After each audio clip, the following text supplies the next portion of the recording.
다시 오심 모두가 전파하네. 다시 오네 다시 오네 주님 오실 그날이 언제일지 모르나 다시 오네 다시 오네. 오 그날 놀라운 영광의 날 주 예수 다시 오네.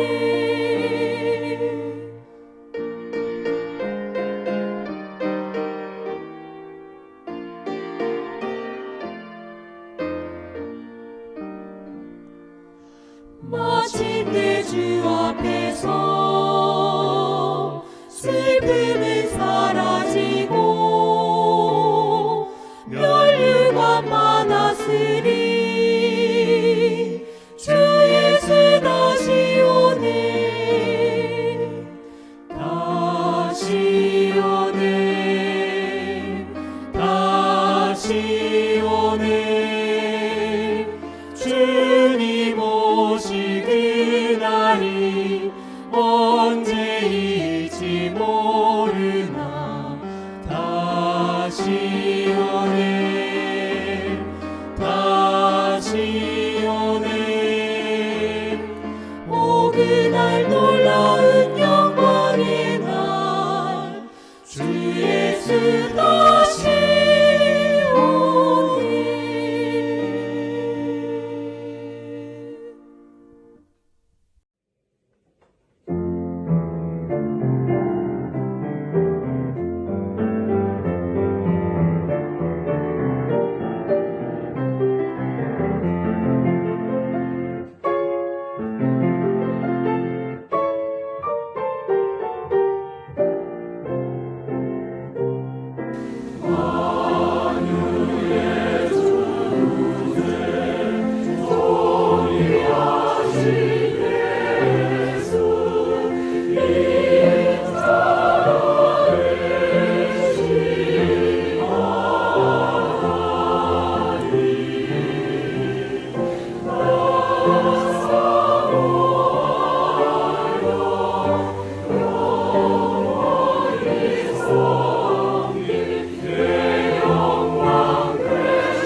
사랑과 자비 하나님 아버지, 모든 성도들이 기쁜 마음으로 주의 전에 모여 주님께 목청껏 찬양과 간절한 기도와 경건한 마음으로 예배를 드려본 적이 얼마나 오래되었는지요.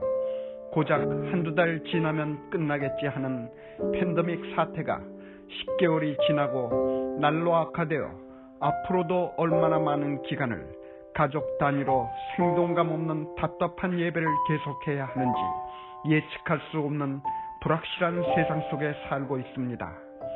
과거 2600년 전경에 하나님께서 다니엘 선지자를 통해 주신 세상 역사의 예언을 각 시대 사람들은 무시하고 외면하였지만 오늘날 세상을 살아가는 많은 사람들은 세상 역사가 예언대로 적중하여 머지않아 예수님께서 재림하실 마지막 때를 살고 있음을 실감하고 있습니다.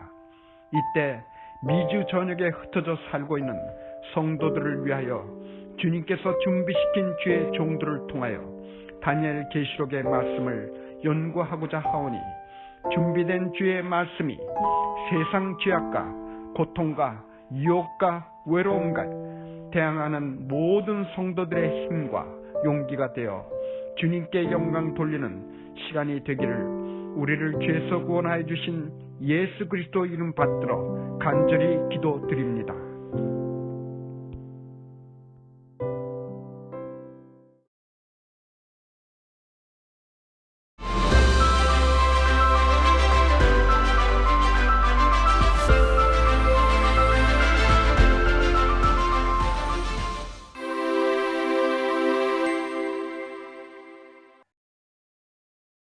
건강기별을 통한 복음 그 두 번째 시간입니다. 새로 배운 것, 내가 실천할 것, 그리고 이웃에게 나눌 것을 염두에 두시면서 두 번째 강의를 들으시기를 바랍니다. 두 번째 강의의 주제는 만병의 근원, 몸속의 불이라는 주제입니다. 무엇이 몸속의 불일까요? 이 화면을 통해서 보시면 타임 매거진에서 The Secret Killer, 비밀스러운 살해범, 이것이 무엇일까요? 한자로 보면은 불화자가 두 개가 있는 것이 이제 염증인데요. 우리 몸속에 염증이 생기는 것을 한번 살펴보겠습니다. 관절염, 몸속의 불입니다. 그리고 통풍, 굉장히 심한 몸속의 불입니다. 바람만 스쳐 지나가도 매우 아프다는 통풍입니다. 통풍의 주 원인은 술과 쇠고기입니다. 그리고 여기 보면 굉장히 애석한 내시경 사진이 있는데요. 바로 초등학교 6학년 어린이의 다발성 위궤양입니다. 이것도 어린아이가 너무나 스트레스를 많이 받아서 그 위궤양이 생길 정도로 몸속에 불이 일어난 것입니다. 그리고 이 아래 사진들의 공통점이 무엇입니까? 모두 화를 내고 있는 모습이죠.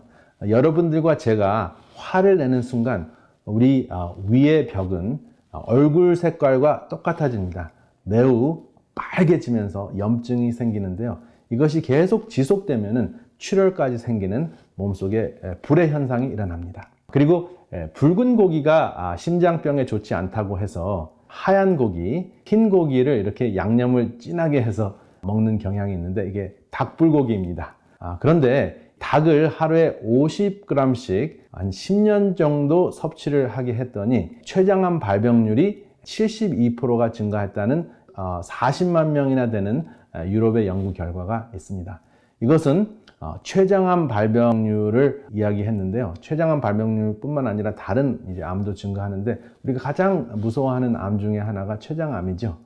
그런데 췌장암도 결국은 닭고기를 통해서 몸속에 불이 일어나서 결국은 암을 일으킨다 하는 것을 여러분들이 기억하시면 되겠습니다.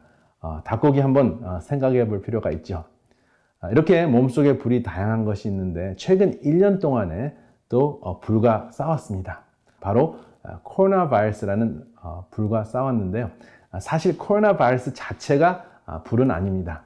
코로나 바이러스가 우리 몸속에 들어와서 이것이 이물질이기 때문에 몸이 반응하는 그것이 그 염증을 일으키는 것이죠. 몸속에 불을 일으키는 것입니다. 그래서 코로나 바이러스는 몸속에 들어와서 세포 속에 침입을 하고 복제를 해서 그냥 생존하기 위해서 침입한 것인데 우리가 그것을 이물질로 보기 때문에 생전 보지 못한 것이기 때문에 과잉 면역 반응을 하는 것입니다. 그래서 불이 일어나는 현상이 일어나서 우리가 생명을 잃을 수 있게 되었는데요. 이 코로나 바이러스를 극복하는 방법을 잠깐 소개를 드리겠습니다. 코로나 바이러스는 독인가? 코로나 바이러스 자체는 독이 아닙니다. 코로나 바이러스는 유전 물질을 운반하고 있는 유전 물질 운반체에 불과합니다. 그런데 우리 몸이 과잉 그 반응을 하는 것이 문제인데 우리 몸이 과잉 반응을 하지 않는 것이 매우 중요한 예방 대책입니다. 그리고 바이러스를 막기 위해서 백신을 맞으면 우리 몸이 바이러스 같이 되는가? 그렇지 않습니다. 우리 몸의 유전인자는 약 한 10%가 바이러스입니다. 그런데 대부분의 우리 몸속에 살고 있는 바이러스는 유산균 같이 유익균 역할을 합니다. 그렇기 때문에 이렇게 새로운 신종 바이러스가 우리에게 병을 일으키는 것이지, 과거에 우리가 박테리아를 병이라고 생각했는데 지금은 유산균을 섭취하듯이 앞으로는 바이러스를 섭취할 수도 있습니다. 유익균 차원에서. 그리고 백신을 맞으면 바이오칩이 들어가서 우리를 추적하는가, 이러한 두려움이 있는데 아직까지는 백신 기술이 바이오칩까지 집어넣을 수 없습니다. 앞으로 바이오칩과 같은 것이 우리 몸속에 삽입이 되어서 우리 몸의 건강 상태와 질병 상태를 검사할 수 있는 기술은 확실히 발전될 것입니다. 그런데 이 바이오칩을 우리 몸속에 투입을 하려면 우리의 허락이 필요하기 때문에 사실 그것 때문에 너무 노이로제에 걸리실 필요는 없습니다. 이 바이러스를 극복하기 위해서 우리가 기본적으로 취하는 그 생활 습관이 있는데요. 그것이 바로 코로 숨 쉬는 것입니다. 코로 숨 쉬면 산화질소라는 것이 생산이 됩니다. 산화질소는 어떠한 역할을 하냐면 코로나 바이러스가 세포와 결합하고 세포 속에 들어가서 복제되는 것을 막아주는 역할을 합니다. 근데 코로 숨 쉬면은 그 산화질소가 생산이 되는데, 코로 숨 쉬는 것보다 한 15배의 산화질소를 생산하는 방법이 있는데, 그것이 바로 코로 노래하는 것입니다. 콧노래하는 것입니다. 산화질소를 한 15배 생산합니다. 그래서 여러분, 이렇게 암울하고 힘든 상황이지만 그냥 습관적으로 콧노래 하시면서 다니시길 바랍니다. 그 자체만으로도 코로나 바이러스를 예방하실 수 있는 대책이 됩니다. 그러면 숨 쉬는 것 말고 또 어떠한 것들이 코로나 바이러스를 극복하는 데 도움이 될까요? 사탕무입니다. 비트인데요. 또 이 비트가 등장하죠. 이 비트 안에는 산화질소를 만들 수 있는 물질이 들어있는데요. 이 산화질소를 만드는 물질이 아르기닌이라는 것이 있는데, 이것은 산화질소로 변해서 몸속에서 혈압을 감소하고 바이러스를 결합하고 폐질환이 악화되는 것을 예방해주는 역할을 합니다. 연구 결과로 확인된 바 있습니다. 그래서 이 사탕무 한 잔씩 드시는 것은 어떠신지요?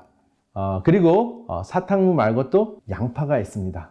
양파 100g 정도를 섭취하면은 실제적으로 혈압도 감소하고 당 수치도 내릴 수도 있고, 그리고 콜세틴이라는 그 항산화 물질 때문에 우리의 몸을 보호하며 가장 중요한 것은 혈액 속의 혈전을 막아줄 수 있습니다. 혈전을 막아주는 것이 바로 이 염증을 감소하는 것과 같은 현상인데요. 이러한 그 양파를 섭취하게 되면 코로나 바이러스 때문에 생기는 혈관 속의 혈전을 막아주는 그러한 역할을 하게 됩니다.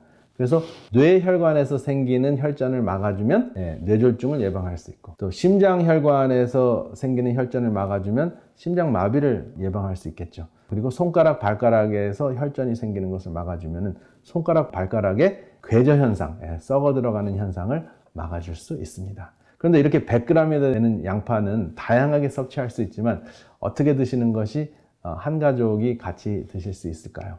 이렇게 과카몰리를 만드시는 것이 굉장히 효과적일 것 같습니다. 당분간은 그릇을 따로따로 사용하는 것이 좋습니다. 이 과카몰리 속에 양파와 마늘을 이제 다져 넣으셔서 이렇게 맛있는 과카몰리를 한번 만들어 보시기 바랍니다. 그리고 기본적으로 코로나 바이러스를 예방하는 데 필요한 비타민이 비타민 C인데요. 여러분들이 섭취하실 수 있는 무지개 빛깔 음식 중에서 가장 비타민 C가 많이 함유되어 있는 것이 무엇일까요? 바로 피망입니다. 붉은 피망이 초록색 피망보다 훨씬 더 많고, 그리고 피망이 오렌지나 레몬보다 비타민 C가 더 많이 들어있습니다. 그래서 과일이나 채소를 통해서 비타민 C를 섭취하시면은 알약으로 비타민 C를 섭취하셨을 때 생기는 신장, 콩팥에서 생기는 신장 결석 혹은 요로 결석을 예방하실 수가 있으십니다. 그러면 또 하나 질문을 드리겠습니다. 여러분, 조선의 최장수왕이 누구죠? 바로 영조왕입니다. 83세까지 사셨는데요. 이분은 탕평책으로 유명하십니다. 대소신료들이 굉장히 뛰어난 사람들이 많았는데 서로 싸우느라고 나라를 잘 돌볼 수가 없었습니다. 그래서 탕평책이라는 그 정책을 쓰면서 이렇게 탕평채라는 음식을 소개했습니다. 당신들은 굉장히 중요한 인재인데 이렇게 골고루 균형진 그 나라의 공헌을 하면 어떻겠느냐 하고 호소를 하시면서 탕평채를 먹였다고 합니다. 영조왕은 절제, 소식, 운동을 통해서 건강에 있어서 우리에게 굉장히 좋은 귀감이 되는 왕이었습니다.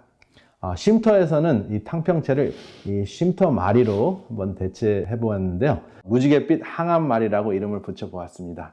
여러분들도 한번 몸속에 불을 끄는 무지갯빛 채소 혹은 탕평채를 한번 만들어 보시기 바랍니다. 이런 탕평채를 생각해 보니까 계시록 14장 7절의 말씀이 생각이 나는데요. 하늘과 땅과 바다와 물들의 근원을 만드신 이를 경배하라 하더라 하는 말씀이 있는데요. 이 경배라는 단어가 제 마음속에 와 닿습니다. 탕평채, 몸속에 불을 끄는 탕평채하고 경배하고 무슨 상관이 있을까요? 여기 이 경배라는 단어는 헬라 언어로 프로스퀴네어라는 그 단어인데요. 어원을 이렇게 보면은 프로스퀴네어라는 헬라어는 경배라는 입맞추다는 그 어원으로 유래되었습니다. 입맞추는 것은 개나 신하가 주인의 손에 입을 맞추는 것을 의미합니다. 주인이라고 인정을 하는 것이죠. 그래서 우리가 하나님이 만들어주신 무지갯빛 음식을 먹을 때 창조주를 인정하고 경배하는 것입니다. 여러분, 피가 뚝뚝 떨어지는 그 스테이크나 육식을 먹을 때는 이러한 경배를 하기가 매우 힘듭니다. 그래서 하나님께서 직접 빛을 통해서 만들어주신 무지갯빛깔 음식, 이 음식을 통해서 식탁에서의 경배는 어떠신지요? 이러한 것들을 여러분들이 숙론하시면서 영육 간의 강건함을 누리시는 여러분들이 되시기를 이 시간에 간절히 바랍니다. 감사합니다.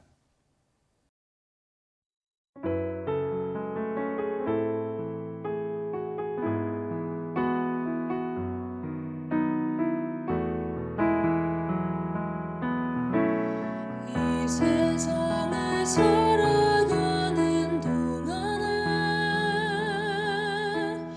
나의 힘을 의지할 수 없으니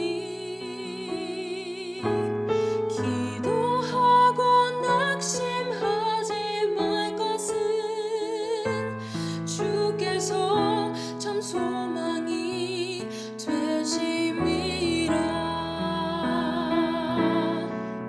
세상에서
여러분 안녕하세요.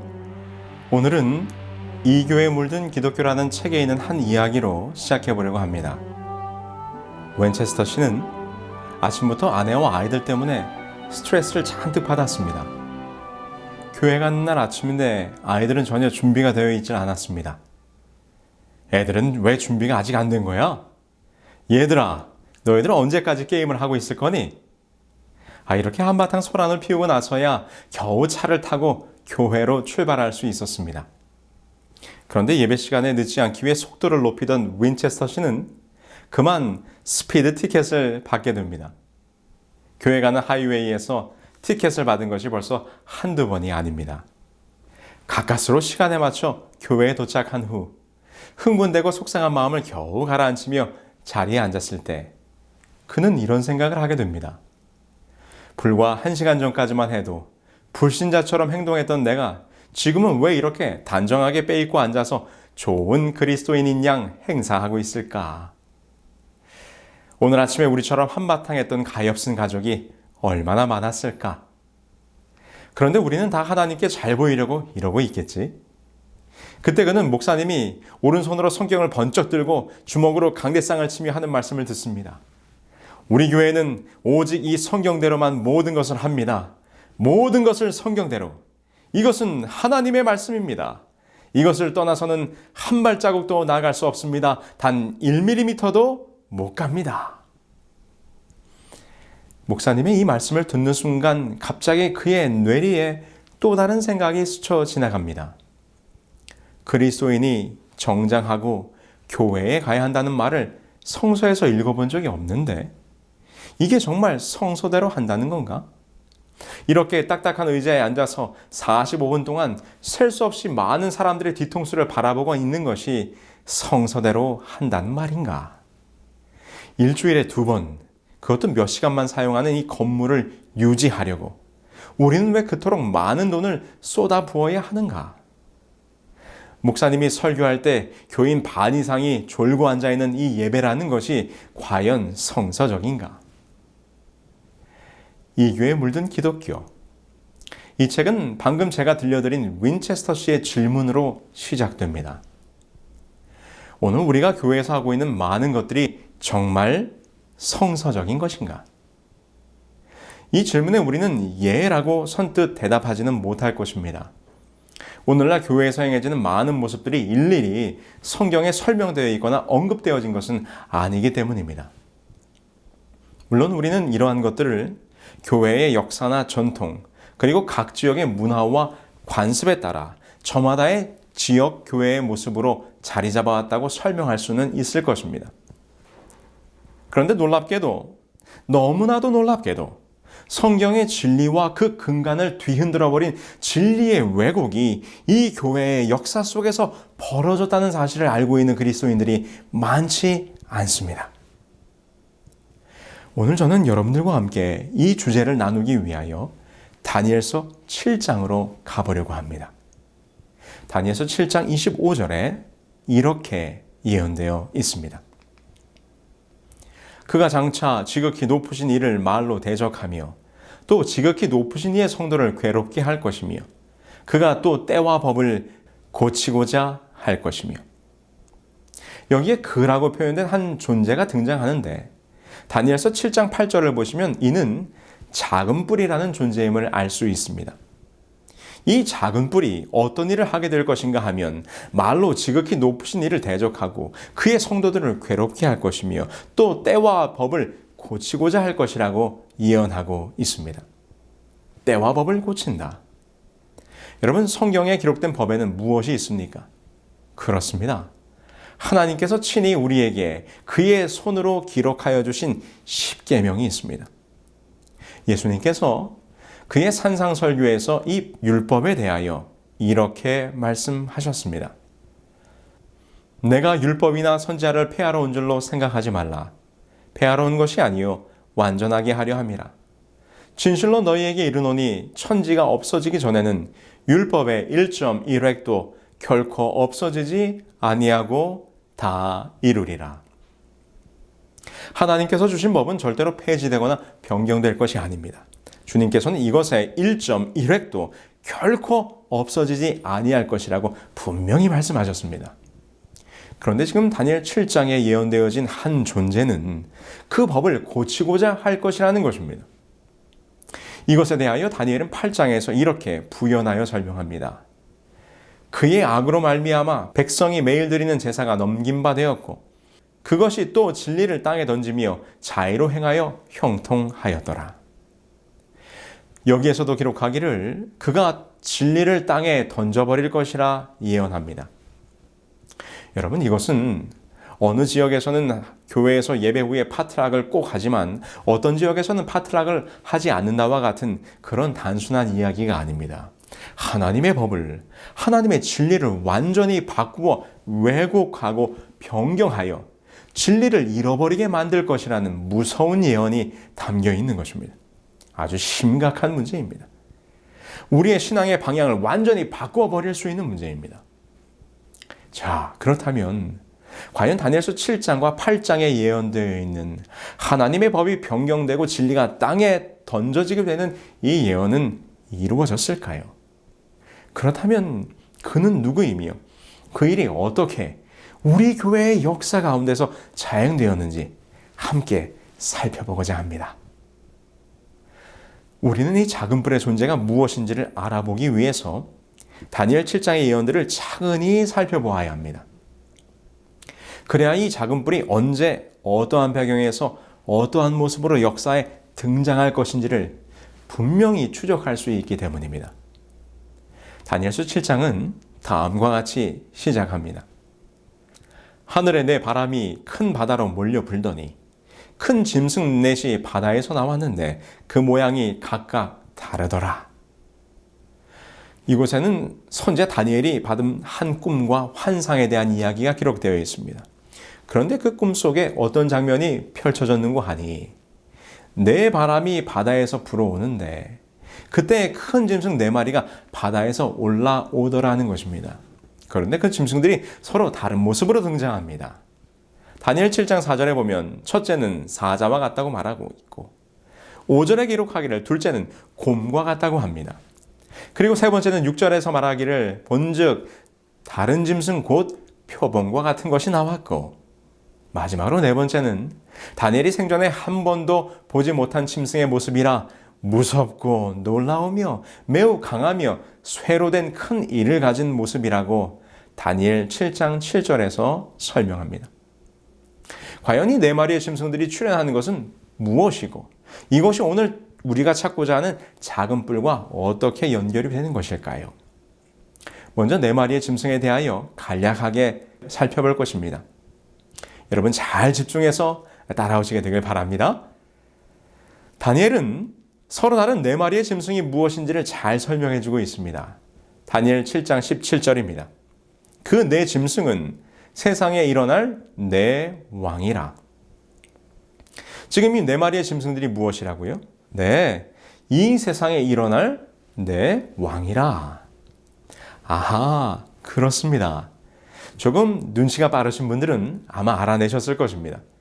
지금 다니엘서 7장에 기록된 다니엘의 환상과 우리가 이미 공부했던 다니엘서 2장의 느부갓네살 왕의 꿈이 연관성이 있다는 것을요.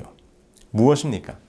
자, 여기 그림처럼 다니엘서 2장의 금, 은, 동, 철의 제국들의 등장이 지금 7장에서는 사자, 곰, 표범, 무서운 짐승, 곧 4 왕의 등장으로 연결이 되는 것입니다. 다니엘서 7장의 환상 또한 바벨론 이후의 세상 역사의 중심에 서게 될 고대 왕국들의 역사가 다시 한번 반복되어 예언되어 있는 것입니다. 그럼 우리 잠깐 7장의 짐승의 모습들을 살피면서 어떻게 이 짐승들이 역사 속 제국들의 모습을 상징하고 있는지 살펴보겠습니다. 첫째 짐승을 다니엘은 이렇게 묘사합니다. 첫째는 사자와 같은데 독수리의 날개가 있더니. 사자의 모습으로 등장한 첫 번째 짐승, 이 짐승은 바벨론 제국입니다. 고대 바벨론의 유적들이 이것을 확인시켜 주는데요. 여러분 이 사진 한번 보실까요? 이것은 이스타르 대문이라고 하는 것입니다. 이스타르 게이트. 현재 독일의 박물관에 복원되어 있는 이 거대한 성문은 고대 바벨론 도성의 것이었습니다. 푸른색 벽돌로 정교하게 세워진 성벽의 거대한 청동대문으로 만들어진 이 성문은 행차의 길이라는 대로와 연결이 되어 있었는데요. 우리가 주목해 보아야 할 것은 그 성벽에 세워진 동물의 문양입니다. 무슨 문양이 새겨져 있습니까? 네, 사자의 모습이죠. 당대 최고의 문명을 자랑하던 바벨론 제국은 자신들을 동물의 왕인 사자로 나타낸 것입니다. 저명한 성경학자인 랑코 스테파노비치 박사님의 다니엘서 주석에 보면 이렇게 설명합니다. 바벨론에서 이스타르 문의 벽은 이스타르, 아달, 특별히 마루둑 신 등이 도시를 보호해준다는 의미에서 사자, 황소, 용 등의 조상으로 장식하였다. 더욱이 신의 중심부를 통과하는 행진하는 거리 양편에 120개의 사자상들이 늘어서 있다. 이처럼 다니엘이 보았던 첫 번째 짐승, 사자는 당대 최강국 왕 중의 왕, 곧 바벨론 제국이었습니다. 자, 그렇다면 두 번째 짐승은 어느 왕국일까요? 다니엘은 두 번째 짐승을 이렇게 묘사합니다. 다니엘서 7장 5절이죠. 다른 짐승 곧 둘째는 곰과 같은데 그것이 몸 한쪽을 들었고 그 이 사이에는 새 갈빗대가 물렸는데. 두 번째 짐승은 곰인데 지금 이러한 특징을 보여주고 있습니다. 곰이 균형을 잡고 똑바로 서 있지 않고 몸의 한편을 들어 기우뚱하게 서 있는 것입니다. 이는 세력의 균형이 잡히지 않는 두 나라로 이루어졌음을 적절히 나타내는 것으로, 지금 이 지도에서 보시는 것처럼 메데와 페르시아는 두 나라의 연합 세력이었습니다. 역사 초기에는 메데가 주도권을 행사했으나 후에는 페르시아의 고레스가 일어나면서 페르시아가 주도하게 되었던 상황을 잘 상징하고 있는 것이지요. 그리고 이 사이에 새 갈빗대를 물었다는 것은 메데와 페르시아가 정복할 새 나라를 예언하고 있는 것인데, 이는 실제 역사 속에서 기원전 547년 리디아, 기원전 539년 바벨론, 그리고 기원전 525년 이집트를 정복할 것으로 명실공히 고대 세계를 제패하게 되는 모습을 분명히 예언하고 있는 것입니다. 그렇다면 셋째 짐승은 어떻습니까? 세 번째 짐승은 이렇게 묘사가 됩니다. 그 후에 내가 또 본즉 다른 짐승 곧 표범과 같은 것이 있는데 그의 등에는 새의 날개 넷이 있고. 표범은 체구는 작지만 빠르고 용맹스러운 맹수입니다. 게다가 신속한 행동을 표상하는 날개를 달았음은 한층 기민성을 강조한 것이지요. 이것은 역사 속 세 번째 제국이었던 그리스가 전 세계를 제패했던 모습을 정확히 상징합니다. 이는 알렉산더가 정복 전쟁을 시작한 지 채 10년이 못 돼요. 세상을 점령했던 모습을 그대로 보여주고 있습니다. 여기서 더욱더 이 표범이 그리스인 것을 특정짓는 내용은 다니엘 7장 6절의 후반부입니다. 그 짐승에게 머리 넷이 있으며 또 권세를 받았으며. 머리는 지도자 혹은 왕을 의미하는데 지금 이 짐승은 그 머리가 4개입니다. 그런데 그리스의 역사를 보면 이 일은 알렉산더의 죽음 이후에 벌어지는 국면을 예언한 것으로 4명의 장군 카산더, 셀주쿠스, 리스마쿠스, 프톨레미가 각각 나라를 분할하여 다스리게 되므로 이 예언이 정확히 성취되게 됩니다. 이것에 대하여 하버드 대학의 그리스와 로마 역사를 가르쳤던 보츠퍼드 교수는 그의 책 그리스 역사에서 이렇게 기록합니다.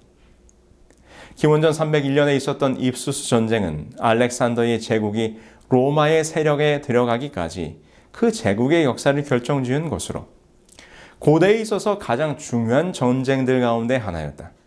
승리자들은 더 이상 일개의 장군으로서가 아니라 왕들로서 제국을 자기들끼리 나누어 가졌다. 여러분 어떻습니까? 지금 다니엘서 7장의 짐승의 출현으로 표산된 모든 예언들이 역사 속에서 정확히 성취되고 있는 모습을 우리는 다시 한번 확인하고 있는 것입니다. 자, 그럼 마지막 짐승입니다. 네 번째 짐승은 우리가 아는 어떤 짐승의 모습으로 특정 지어지질 않았습니다. 그저 강철로 된 이가 있고 무섭고 강한 짐승입니다. 이 짐승에 대하여 다니엘이 친히 설명하기를 이렇게 말합니다. 넷째 짐승은 곧 땅의 넷째 나라인데 이는 다른 나라들과는 달라서 온 천하를 삼키고 밟아 부서뜨릴 것이며, 이 네 번째 짐승은 다니엘서 2장의 철의 제국 로마임을 더 확실하게 연결이 됩니다. 강철로 된 이빨로 모든 것을 밟아 부서뜨렸던 철의 제국 로마. 이미 다니엘 2장의 예언을 통하여 살펴본 것처럼 로마 제국은 강한 군사 조직으로 많은 나라들을 쳐 부수었습니다. 역사가 에드워드 기본은 이렇게 말합니다. 로마 제국은 온 세계를 가득 채웠으며 이 제국이 어느 개인의 손에 넘어갔을 때 세계는 그의 원수들에게는 하나의 금고나 두려운 감옥이 되고 말았다. 저항하는 것은 파멸이었으며 도망친다는 것은 불가능했다.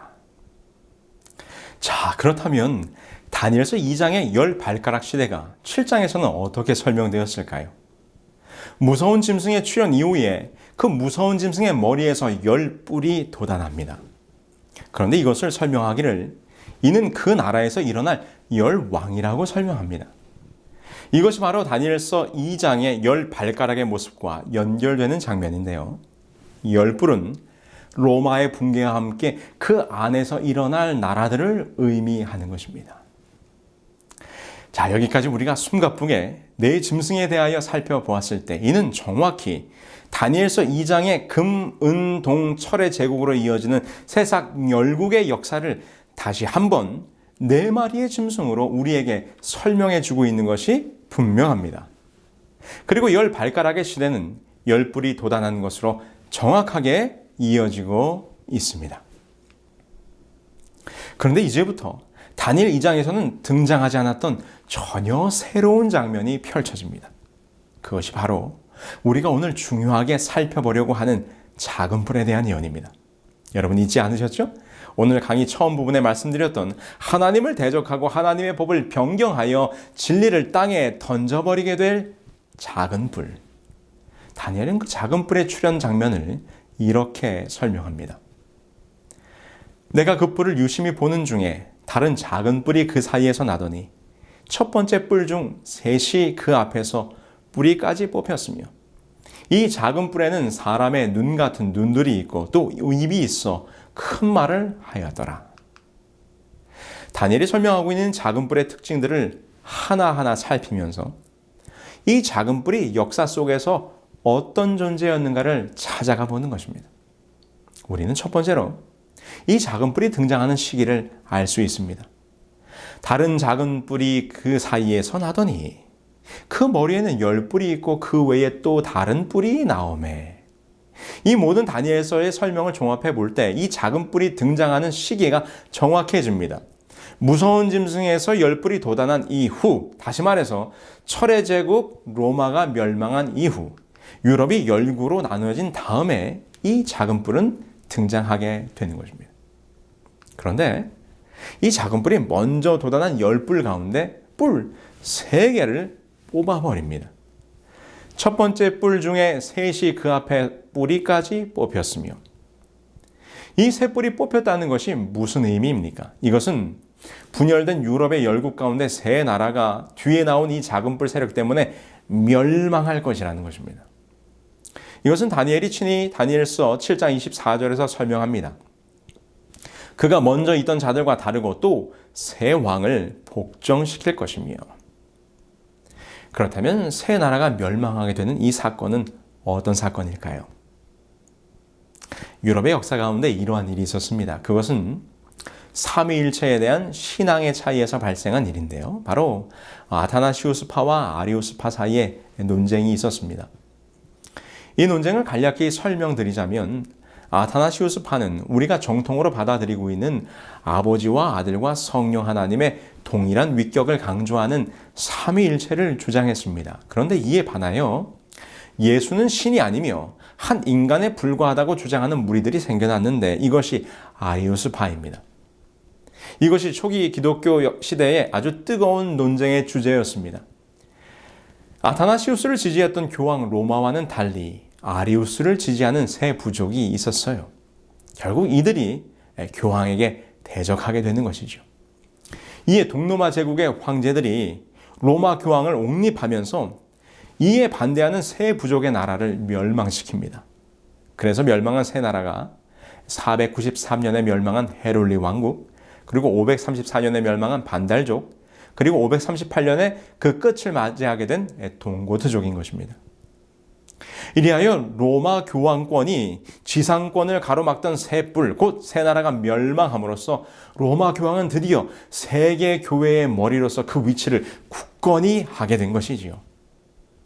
이 사건에 대하여 역사는 이렇게 기록합니다. 벨리사리우스 장군은 반달족을 완전히 점령하고 돌아오는 길에 역시 아리안파 교도들인 로마시를 장악하고 있는 동고트를 쳤다.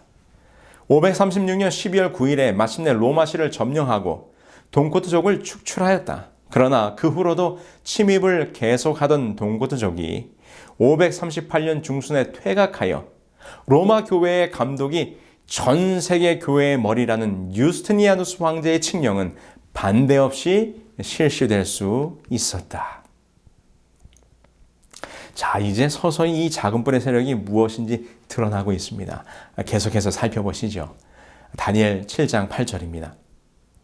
이 작은 뿔에는 사람의 눈 같은 눈이 있고 입이 있어 큰 말을 하였더라. 다니엘은 10뿔 이후에 돋아난 이 작은 뿔에 대하여 이전에 나왔던 뿔과는 다른 모습이라고 설명합니다. 이는 분명히 지금까지의 예언 속에서 등장하는 금속이나 짐승 그리고 머리나 뿔들이 세속적인 파워를 가진 국가나 왕을 의미했지만 이 작은 뿔은 전혀 다른 국면의 힘을 가지고 있다는 것을 보여주는 말입니다. 이 세력이 일반 국가들과 달랐던 것은 바로 종교적인 파워를 가진 세력이었다는 것이죠. 자, 그 특징을 보실까요? 눈이 있고 입이 있어 말을 합니다. 이것이 무엇인가? 여기 가톨릭에도 복음이 있는가라는 책의 설명을 한번 보실까요? 교계 직제는 교회의 신성한 권력에 종속되며 교회의 교구 분할에 따르는 직책이다. 교황직의 형성 과정은 역사적 진화를 가지며 많은 의문을 내포하고 있다. 다른 하나는 장로이다. 장로 직분은 양무리를 잘 보고 먹이는 역할을 감당하기 때문에 감독, 곧 overseers, overwatchers 이라고도 호칭하였다. 초대교회 장로들은 교회를 보살피는 자라는 칭호를 가졌었는데 이것이 후에 로마 교회의 감독이 세계 교회의 머리로 추앙되면서 seer라는 칭호로 이어지게 되었다는 것이죠. 어떻습니까? 이 작은 뿔이 보는 눈이 있을 것이라고 예언했던 장면과 일치하지 않습니까? 그 다음으로 그 작은 뿔이 말하는 입이 있는데 그가 정말 무서운 말을 하게 됩니다. 다니엘 7장 25절입니다. 그가 장차 말로 지극히 높으신 자를 대적하며 작은 뿔이 그가 가진 입으로 지극히 높으신 자를 대적하는 말을 하게 될 것이라고 다니엘은 예언합니다. 지극히 높으신 자는 만왕의 왕이신 그리스도입니다. 그렇다면 대적의 의미는 무엇일까요? 한글 성경에 대적이라고 번역된 말의 본뜻은 무엇의 곁에라는 의미를 가지고 있습니다. 이는 이 작은 뿔이 지극히 높으신 자의 곁에 동등된 자로서 자신을 높이는 말을 한다는 것입니다. 우리는 이 예언과 관련하여 로마 교황에 대한 아주 흥미로운 기록들을 찾아볼 수 있습니다. 1512년 제5기 라테란 종교회의에서는 교황에 대해 언급하면서 당신은 지상에 있는 또 하나의 하나님이시다라는 대담한 선언을 합니다. 교황만이 가장 거룩하다고 불릴 수 있으며 거룩한 군주, 지고한 황제, 그리고 왕 중의 왕이라 불릴 수 있다. 교황은 그토록 큰 위엄과 능력에 속했기 때문에 그리스도와 하나가 되어 동일한 심판을 구성할 수 있다. 그래서 교황이 행한 바는 무엇이든지 하나님의 입으로 말해진 것처럼 여김을 받는다. 우리는 이 땅 위에서 전능하신 하나님의 자리를 차지하고 있다. 여러분, 이 기록들이 무엇을 이야기하고 있습니까? 로마 교황이 그들 스스로 말하기를 자신은 그리스도와 같으며 이 땅에서 하나님의 자리를 차지하고 있고 하나님의 대리자로서 천사들까지도 심판하며 파문에 처할 수 있다고 말하니 이것이 다니엘서 7장에 예언된 지극히 높으신 자를 대적하는 곧 지극히 높으신 자와 동등됨을 취하려 할 것이라는 예언의 성취가 아니고 무엇이겠습니까? 여러분, 이 예언의 성취는 오늘 우리로 하여금 성경에 예언된 적그리스도의 세력이 누구인지를 깨닫게 해줍니다. 사도 바울이 이 적그리스도의 모습에 대하여 이렇게 말했습니다. 그는 대적하는 자라. 자존하여 하나님 성전에 앉아 자기를 보여 하나님이라 하느니라. 성경에서 경고하고 있는 적그리스도의 모습은 자신을 높여 하나님의 성전에 앉아 스스로 하나님이라고 말하는 자라고 했는데, 지금 타락한 중세 로마 교회의 모습에서 이 예언의 성취를 분명히 확인하게 되는 것입니다. 이는 참으로 안타까운 우리 기독교의 역사입니다. 하나님이 세우신 교회일지라도 그 교회가 말씀에서 진리에서 떠나게 될 때 어떠한 모습으로 변질되고 타락하게 되는지를 보여주는 매우 두려운 장면입니다. 여러분, 사실 성경에서 예언하고 있는 적그리스도의 세력을 중세 로마 교황으로 지적하는 것은 저의 개인적인 사견이 아닙니다. 이것은 종교개혁 당시 수많은 종교개혁가들에 의해서 이미 설명되어진 부분이죠. 마르틴 루터는 이렇게 말했습니다. 바울이 데살로니가후서 2장 3절로 4절에 자존하여 하나님의 성전에 앉아 자기를 보여 하나님이라 하느니라고 기록하였던 그 존재가 여기에 있다. 적그리스도인 불법의 사람 곧 멸망의 아들이 있는데 그는 하나님의 법을 변경하였으며 하나님의 계명 위에 자신이 만든 계명을 놓았다. 우리는 여기에서 교황권이 진짜 적그리스도의 권좌에 앉아 있다는 사실을 확신하는 바이다. 스코틀랜드의 종교개혁자였던 존 낙스도 말하기를, 수세대에 걸쳐서 교회 위에 군림해온 교황권이 바로 바울이 말한 적그리스도요 멸망의 아들이다. 칼빈도 말하기를, 나는 교황이 그리스도의 대리자란 사실을 부인한다. 그는 적그리스도이다. 나는 그가 교회의 머리라는 사실을 부인한다. 여러분, 우리는 지금 전혀 새로운 것들을 이야기하는 것이 아닙니다. 기독교 역사 가운데서 분명히 존재했고 또 검증되었던 역사적 사실들을 언급하고 있는 것이지요. 다니엘서 7장의 이 작은 뿔이 어떠한 세력이었는지 점점 더 분명해지고 있지 않습니까? 자, 이제 몇 가지 특징들을 더 살펴봅시다. 이제 이 작은 뿔이 하나님을 대적하기 시작하더니 그의 백성들을 핍박하기 시작합니다. 또 지극히 높으신 자의 성도를 괴롭게 할 것이며, 이 예언은 어떻게 이루어졌습니까? 중세 로마 교회는 자신들의 타락한 정체를 감추기 위하여 진실된 그리스도인들을 핍박하기 시작합니다. 그 역할을 감당했던 것이 바로 종교재판소입니다. 종교재판소에서는 교황의 가르침에 따르지 않는 자들은 모두 이단으로 규정하고 핍박하였습니다. 종교재판을 통한 학살의 기록은 역사 속에 너무나도 많이 기록되어 있습니다. 자, 이제 드디어 작은 뿔이 하나님의 때와 법을 변경하게 됩니다. 그가 또 때와 법을 변개코자 할 것이며, 여기에 보시면 가톨릭에 사용하는 십계명이 있습니다. 여러분, 무엇이 다른지 아시겠습니까? 이 십계명은 성경에 기록된 하나님이 주신 십계명과 다른 점이 있어요. 그 중에 두드러진 것이 두 가지가 있는데, 하나는 십계명의 두 번째 계명이 삭제된 것입니다. 둘째 계명을 삭제했으니 10계명이 되질 않자 10번째 계명을 두 개로 나누었습니다. 두 번째 계명이 무엇입니까? 우상을 만들지 말라입니다. 하나님께서는 그 어떤 것들의 형상도 만들지 말라고 하였습니다. 그러나 중세 로마 교회는 이교도들에 대한 선교적 목적이라는 변명 아래 온갖 우상들을 만들기 시작합니다. 이에 대하여 저명한 교회 사가인 모쉐임은 이렇게 지적합니다.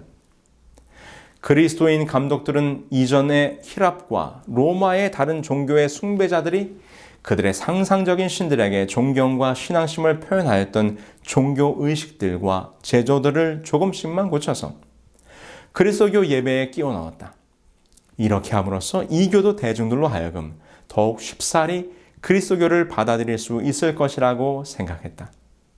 콘스탄틴 황제가 자기 조상의 종교를 포기하자마자 곳곳에 으리으리한 성전들이 서게 되어 여러 가지 그림들과 우상들로 단장되었는데, 이것들은 외관으로 보나 내면으로 보나 이교 신들의 신전과 흡사한 것이었다. 실제로 8세기에 이르러서 가톨릭 교회들은 각종 성상들로 가득 차게 되었고 이것들에 입맞추고 기도하고 분향하고 절하는 일이 지나쳐 오히려 우상을 섬기지 않는 회교도들로부터 우상 숭배자라는 조롱을 받을 정도였다고 합니다. 이러한 배경 속에서 우상을 사용하고자 하는 로마 교행의 의도 때문에 성경 10계명의 둘째 계명 우상을 만들지 말라는 계명을 삭제하기에 이른 것입니다. 아울러 그들은 하나님의 때를 변경하였는데 이 때를 변경한 문제에 대해서는 이제 다음 시간에 구체적으로 다루게 될 것입니다. 자, 그런데 여기에서 우리를 놀라게 하는 것은 그들이 하나님의 법을 마음대로 수정한 것에 대한 권위의 근거가 너무나도 황당한 것입니다. 교황은 그의 권세가 사람에게서가 아니라 하나님에게서 온 것이기 때문에 하나님의 율법을 수정할 수 있고 땅 위에 하나님의 대리자로서 그는 그의 양들을 메고 푸는 가장 큰 권세를 가지고 행동한다. 율법의 1.1획도 결코 없어지지 아니하고 다 이룰 것이라고 말씀하셨던 예수님의 말씀을 생각해 볼 때 하나님의 진리를 왜곡하던 적그리스도의 모습이 너무나도 두려운 것입니다. 이제 마지막으로 이 작은 뿔이 성소를 허무는 장면을 보게 될 것입니다. 다니엘 8장 11절로 12절입니다. 그에게 매일 드리는 제사를 제하여 버렸고 성소를 헐었으며 로마 교황은 이제 본격적으로 우리의 구원의 길인 성소를 허물게 됩니다. 여러분, 우리의 대제사장은 누구이십니까?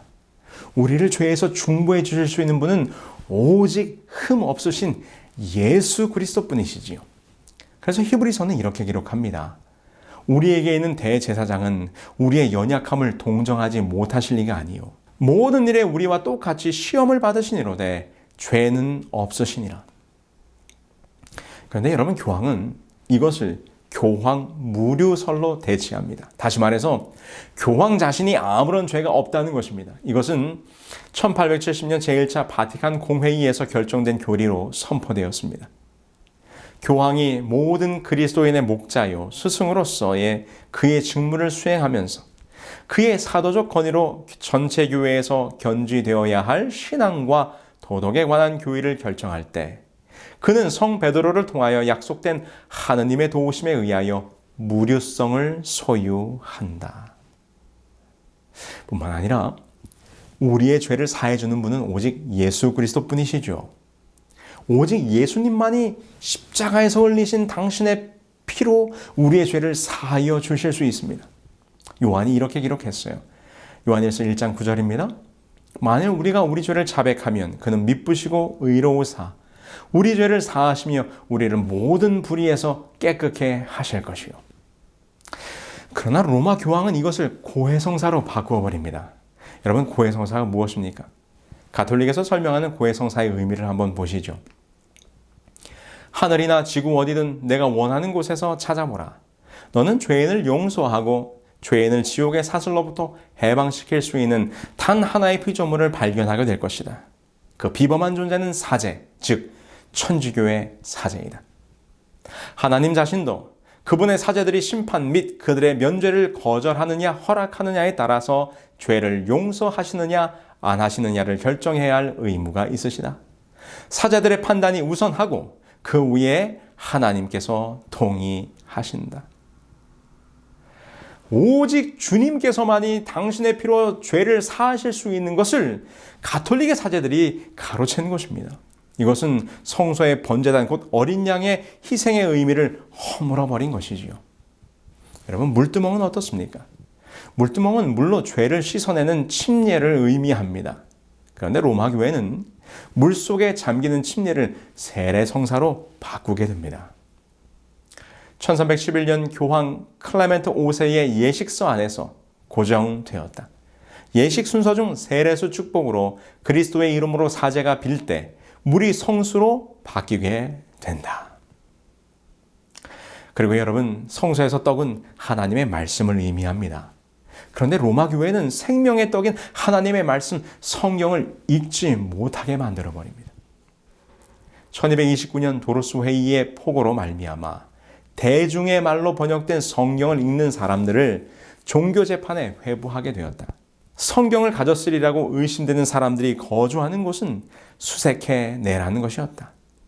이와 같은 명령은 500년간이나 계속되었고 거기에 따라 수많은 형벌이 가해져서 성도의 피는 시내와 같이 흘렀다.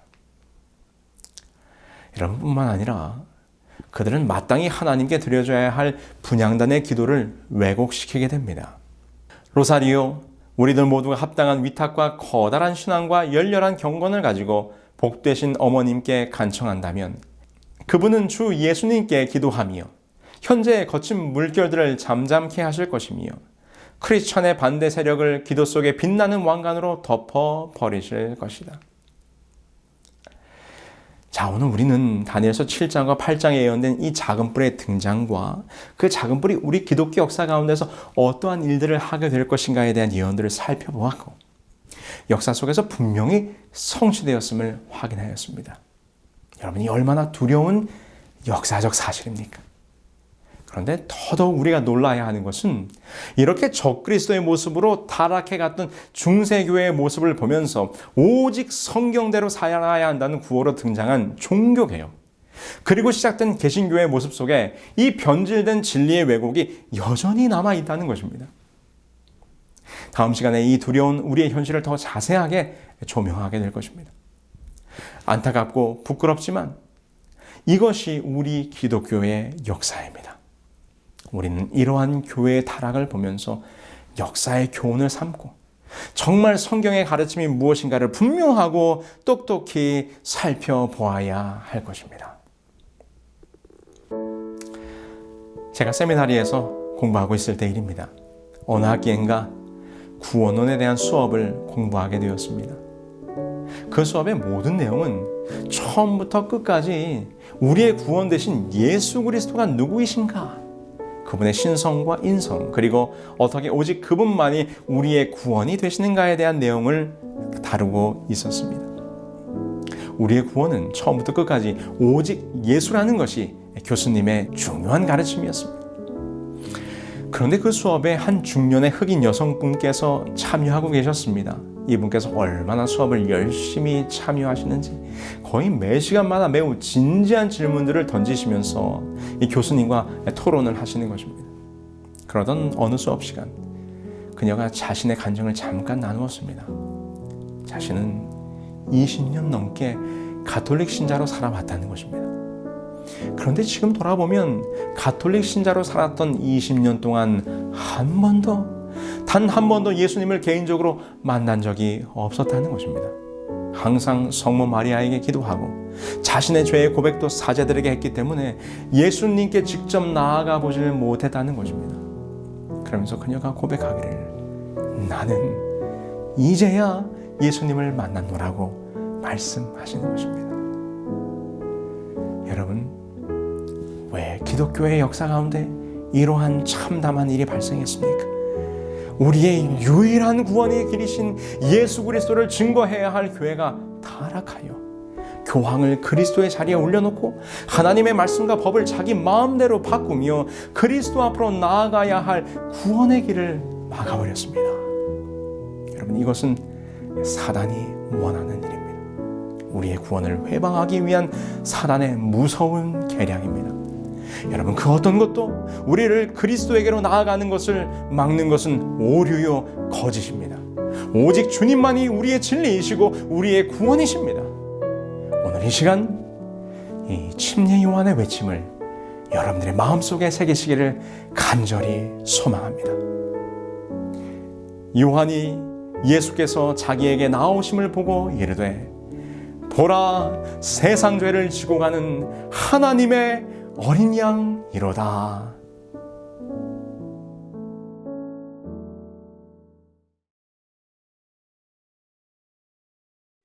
그들은 모두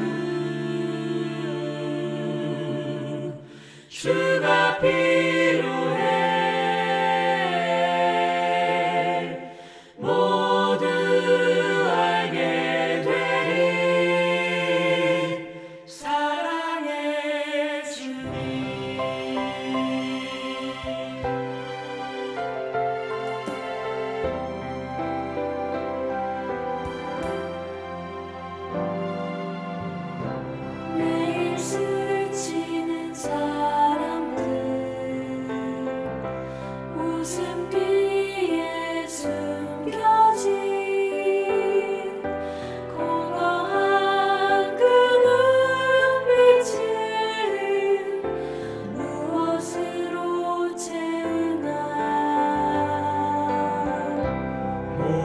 자기 고통과 두려움 가득 감춰진 울음소리 주님 들으시네. 그들은 모두 주가 필요해. 깨지고 상한 마음 주가 여시네. 그들은 모두 주가 필요해. 모두 알게 되리 사랑의 주님. 그들은 모두 주가 필요해. 모두 알게 되리 사랑의 주님. 우리는 모두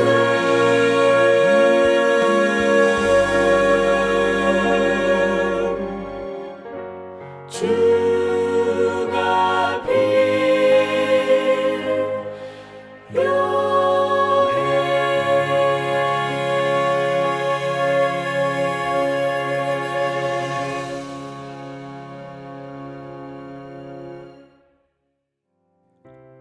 하늘에 계신 저희들의 아버지 하나님, 오직 살아계신 우리 주 예수 그리스도만이 우리 신앙의 참된 진리요 우리의 생명임을 기억하며 우리 주 예수 그리스도만을 바라보며 살기로 저희들 결심했사오니 그 결심이 우리 주님 오시는 그날까지 변치 않을 수 있도록 도와주시옵기를 우리 주 예수 그리스도의 이름으로 기도합니다.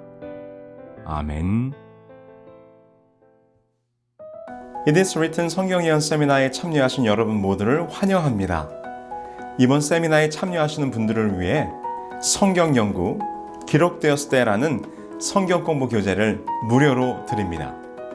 총 25권 한 세트로 되어 있는 이번 성경 공부 교재에는 이번 예언 세미나의 강의 내용이 담겨져 있고 뿐만 아니라 성경의 귀한 진리들이 단순하고 간결하게 잘 정리되어 있습니다.